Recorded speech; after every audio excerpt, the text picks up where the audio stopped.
ఒక క్వశ్చన్ అడగొచ్చా? అక్కడ నించోబెడదాం అనుకున్నాం కానీ ఇప్పుడు టైం అయిపోయింది కాబట్టి.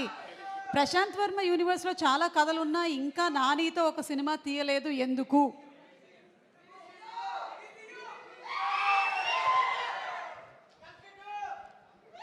అందరికీ నమస్కారం అండి.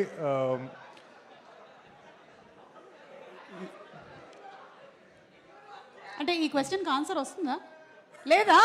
ఈ క్వశ్చన్కి ఇప్పుడు ఆన్సర్ లేదా? సరే అయితే నేను పక్కపోతున్నా. యా, సో అందరికీ నమస్కారం అండి. ఈ సినిమా ట్రైలర్ చాలా చాలా గ్రిప్పింగ్గా ఉంది అండ్ ఐఎమ్ షూర్ మూవీ కూడా అంతే ఎంగేజింగ్గా ఉంటుందని చెప్పి నేను నమ్ముతున్నాను. ఫస్ట్ వాల్పోస్టర్ సినిమాలో నన్ను డైరెక్టర్గా నాని గారు ఇంట్రడ్యూస్ చేశారు అండ్ దాని తర్వాత శైలేష్ కానీ, దీప్తి గారు and now Ram Jagadish. So ఇలాంటి ఎంతోమంది యంగ్ టాలెంట్ని నాని గారు ఎంకరేజ్ చేస్తూ మూవీస్ని ప్రొడ్యూస్ చేస్తున్నారు. అండ్ ఆ సినిమాలు ఎలాగైతే previous films critically and commercially ఎంత పెద్ద సక్సెస్ అయ్యాయో ఈ సినిమా కూడా అలాగే చాలా చాలా పెద్ద సక్సెస్ అవ్వాలని చెప్పి నేను కోరుకుంటున్నాను.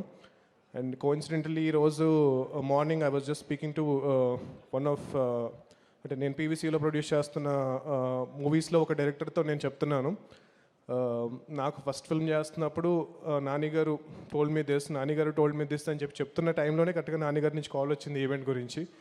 Such a coincidence and I learned a lot from him and not just as a person, as a producer, as a technician, అన్ని రకాలుగా కూడా మనకి ఇండస్ట్రీ ఏమి ఇచ్చింది అండ్ మనం ఇండస్ట్రీకి ఎంత ఇవ్వాలి అనేది నేను చాలా చాలా నేర్చుకున్నాను నాన్నగారి దగ్గర.